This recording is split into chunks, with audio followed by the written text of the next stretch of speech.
曾经你以为这样的威胁离我们很遥远，直到俄罗斯的天际线划过的这道光芒，既强烈又刺眼，人们再次警觉，原来一场可能的星际浩劫近在眼前。一旦天外威胁足以主宰地球命运，这一刻人类将如何面对？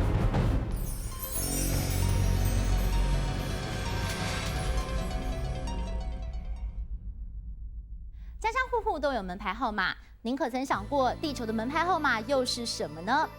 如果有一天人类真的能够从事星际旅行，到时候我们可能要这样来介绍地球。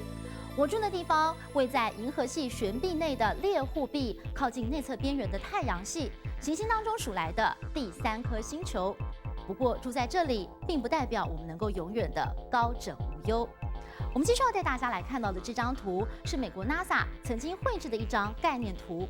在最中央的地方就是太阳，旁边有几圈比较明显的白色圈圈，分别代表的就是水星、金星、地球、火星、木星的运行轨道。而在中间有很多蓝色错综复杂的线，代表的就是被 NASA 点名高达1690颗对地球可能具有威胁的近地小行星运行的轨道。像我手中的这颗编号3200的近地小行星，不但具有高度的威胁性，它本身更有相当不寻常的特征，让科学家一度对它难以定义。而它又具有什么样的秘密呢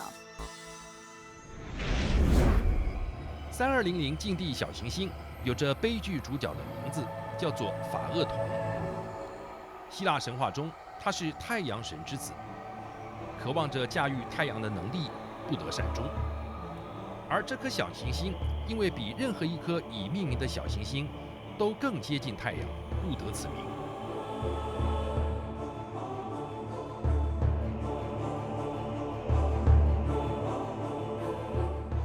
王小兵博士是中国科学院云南天文台的研究员，在小行星物理观测研究领域的非凡成就，让国际天文学会宣布，将编号9832小行星就以王小兵命名。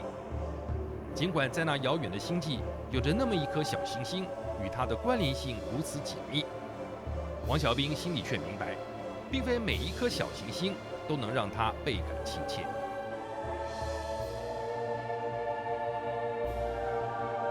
尤其是这颗名为法厄同的3200近地小行星。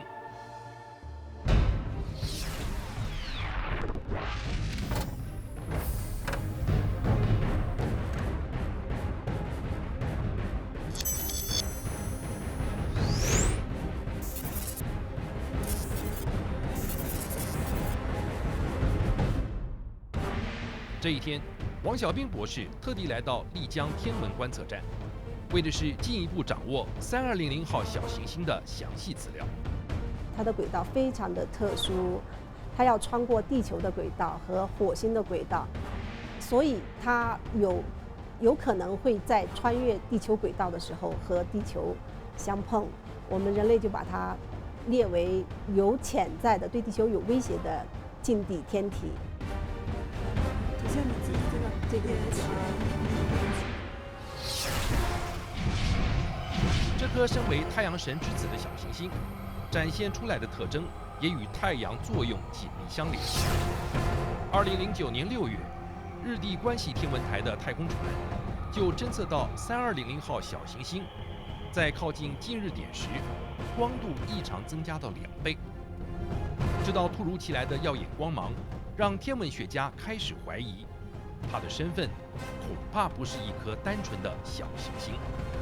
观测的结果发现，它有类似于彗星的尾巴。那么推测呢，是由于太阳风的作用，把这个3200里头的挥发性的物质或者是灰尘吹了出来，形成了像彗星一样的尾巴。所以因此，人们也怀疑它可能是彗星。绝大多数的彗星汇合会喷发出气体与尘埃，但3200号小行星所喷出的主要成分却只有尘埃。如此罕见的小天体，让科学家特别给了它一个新的名词，叫做延指彗星。而这颗延指彗星的轨道不仅穿越地球轨道，有时还会非常接近地球。这样的距离足以让你我倍感威胁。外来天体要撞击行星所释放出来的能量是非常可观的。真的像彗星一样大小的东西10几公里撞到了地球，那就是所有生命的重新洗牌。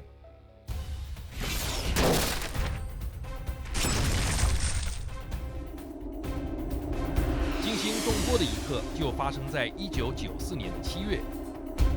舒梅克里维9号彗星被木星的引力撕裂，化为21块的碎块，以21万公里的时速冲向木星。这个彗星很特别，它当时在绕行木星的前一圈的时候，因为距离木星表面太近，只有800公里。木星的直径是14万公里啊！你前面一圈绕得那么近，800公里，那简直就要找死。所以呢，它被木星强大的潮汐力扯成了21个碎片，而这个21个碎片呢，排成一排，不断地撞击木星上面的同一点。当时我们想，1公里大小的一个东西，小小的碎片，砸在14万公里的木星上面，应该不会有什么太大的影响。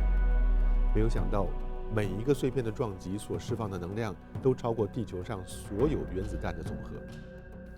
一个又一个巨大的撞击点，打醒沉溺在安逸美梦的地球人。原来，彗星撞地球不是不可能，只是眼下没发生。彗星撞击行星，包含地球在内，过去发生过，现在也有可能，未来一定会再发生。如果彗星撞击地球的话，它所造成的灾难性的影响是不可小觑的，会带来全球性的生态浩劫。彗星撞木星事件让美国决定找出所有对地球有威胁的近地星体，包含小行星、彗星，目的是结合全球之力，支起一张无国界的星际防护网，保卫地球，提前做好准备。而台湾的科学家更参与其中，筑起亚洲的第一道防线。现在，这颗3200延指彗星正为台湾的夜空带来一场难得的天文奇景。就在你我为流星雨沉醉之际，陆林天文台已经瞄准夜空，发动一场保护地球的秘密行动。